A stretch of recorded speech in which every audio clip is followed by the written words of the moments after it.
Guys? We are back breaking down week 8 of the NFL on Draftkings. Gonna start off with my favorite value quarterback of the week.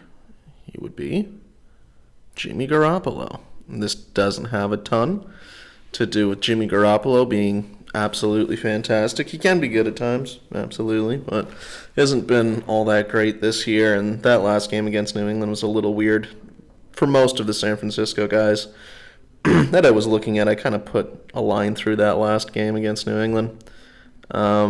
If this game stays competitive, which I think it probably will against Seattle, I mean, you can look in week 6 here against the Rams. When any of these games stay anywhere close to competitive, he's going to get 20 points, 23 points at 5,400. That's just fine, and it lets you get some higher-end guys in the rest of your lineup.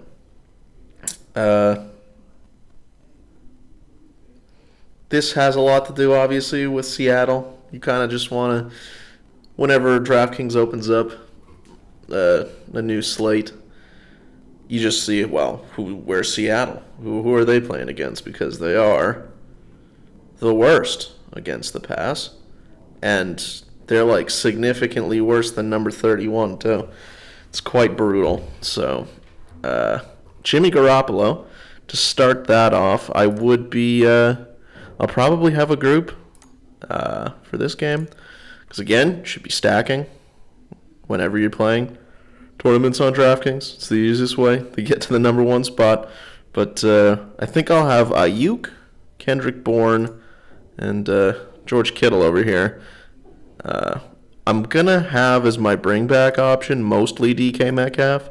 Probably make it 80-20 between the two of them. I mean, if you think this game goes absolutely nuts, you can still do something like this.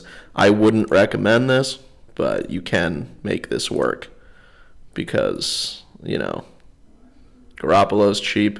You probably will have enough value running backs to get this to work. I'm not going to fill out a whole lineup here, but I don't mind the Lions defense this week. Still have 4,900, so you could definitely still make this work, even with DK, Tyler Lockett, George Kittle. So that's what I like from there. That's why I had my favorite value quarterback on the slate.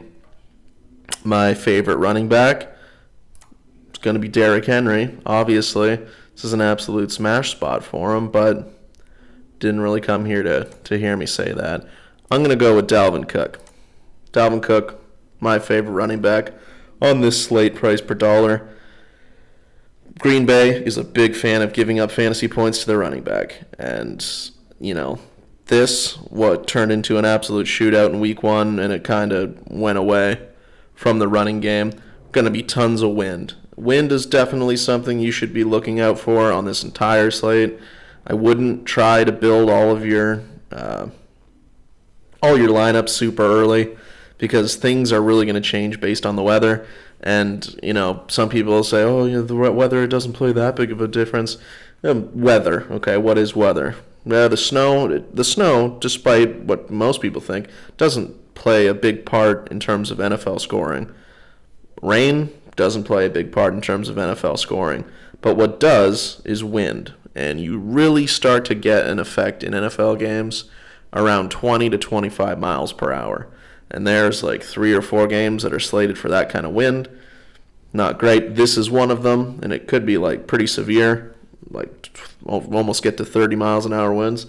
That's not great. So I think this is going to be probably a lower scoring game if that weather holds up. I mean, I'm not the weatherman here, just going off what I can see. But if the weather's not great, I think both teams are going to try to run it more, and I think Dalvin Cook could have a lot of success against a Green Bay defense who is a big fan of the opposing team's running back. Dalvin Cook at the running back position, that's the one for me. Wide receivers, my favorite wide receiver in week 8. A.J. Brown. Gonna go with A.J. Brown. This guy is an absolute beast. This game probably has the highest opportunity to shoot out. I'm sure there's going to be a ton of ownership in this game, as it very well should be.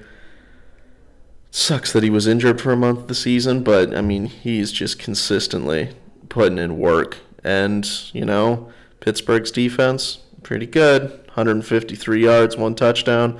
He kind of got lucky against Houston here that he got into the end zone twice, but he can definitely repeat this here. 153 yards and a touchdown against a Cincinnati defense that is not the Pittsburgh defense. That also kind of plays into my idea in this game in general that I really, really like Joe Burrow. Joe Burrow is absolutely incredible. I mean, a lot of people said when he came in this year, hey, he's going to struggle. He's supposed to struggle. That's how it's got to be for a rookie going to a bad team without training camp and all this other stuff. Yeah, Joe Burrow wasn't listening. 2,000 yards already, 9 TDs, 5 picks. Hasn't got there TD-wise. A little bit unlucky, actually. But consistent as you like. Game against Baltimore, they got wrecked. That can happen. But super consistent, getting you there a lot.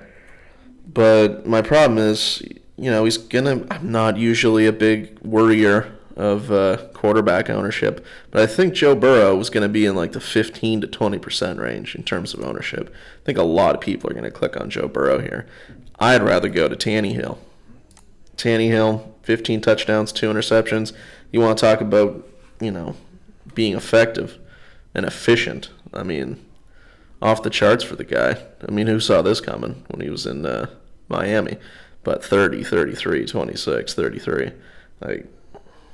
That's pretty good. And if games like that can happen, he gets 41 attempts. This can easily happen again. Does have some rushing upside. Didn't show it against Pittsburgh, didn't show it against Houston, but he does have some rushing upside. And against Cincinnati's defense, I think Cincinnati's defense is significantly worse than the Tennessee defense. But I think this game does stay close. Tannehill is going to have a fraction of the ownership, in my opinion, than Burrow. And the thing about that is that the target share is more concentrated on Tennessee. He's not throwing it to Derrick Henry. But, A.J. Brown's going to get the ball. I'm not playing Corey Davis, but Corey Davis is getting the ball. Jonnu Smith probably gets the ball. Cincinnati, it's take your pick, right? Joe Burrow, you got mouths to feed here, right? Gio, Tyler Boyd, T. Higgins, A.J. Green, the good Michael Thomas. Drew Sample showed up in one of those games. He has a million people to throw the ball to. So it's a little bit tougher for stacking. I find it significantly easier with Tannehill. So you can just do this, A.J. Brown. So you think it's really high scoring, you can take the tight end too. Bring it back with I like A.J. Green. Liked A.J. Green so far. It's worked out the last couple of weeks, but you can pick your poison here, and then you've got a decent stack. So that's my favorite wide receiver pick, A.J. Brown. On to tight end. My favorite tight end is George Kittle, for sure. I think that this San Francisco-Seattle game is going to be lower owned than it should, just because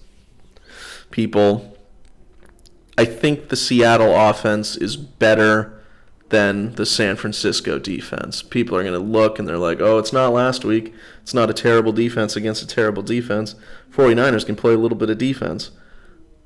I don't think that's going to matter here. I think the guys that Seattle have on offense are too good, and I think the guys that Seattle have on defense are too bad not to keep the San Francisco 49ers in it. And what's even better is the best part of the Seattle defense is their run stopping. So if they can do anything to stop the run against San Francisco, boom. Jimmy G's going to start throwing the ball. Russell Wilson's going to start throwing the ball. It's going to be some fantasy goodness, left, right, and center. So I like Kittle a lot now. There you go. He's 7K. Of course you like Kittle. That's all fine and dandy. Who I do like is both of these guys. Jimmy Graham, Jared Cook in this game. Let's start with Jimmy Graham. Volume consistently there, for sure.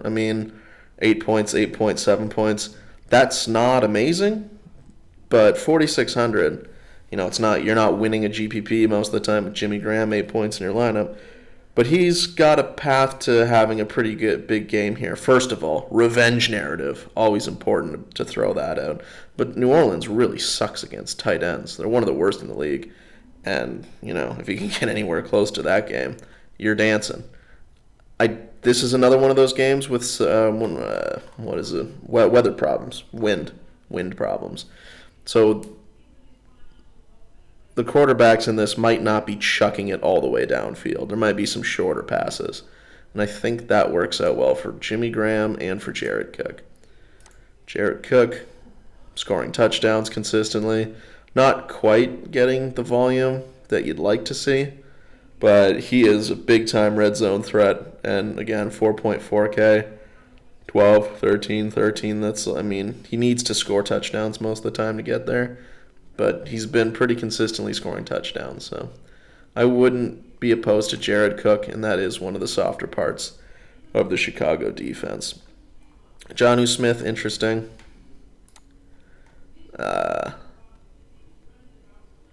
He's, it's great earlier this year, and now he gets, a pillow matchup against Cincinnati. He's an athletic freak. You already know he's going to be in my Tennessee-Cincinnati game stacks.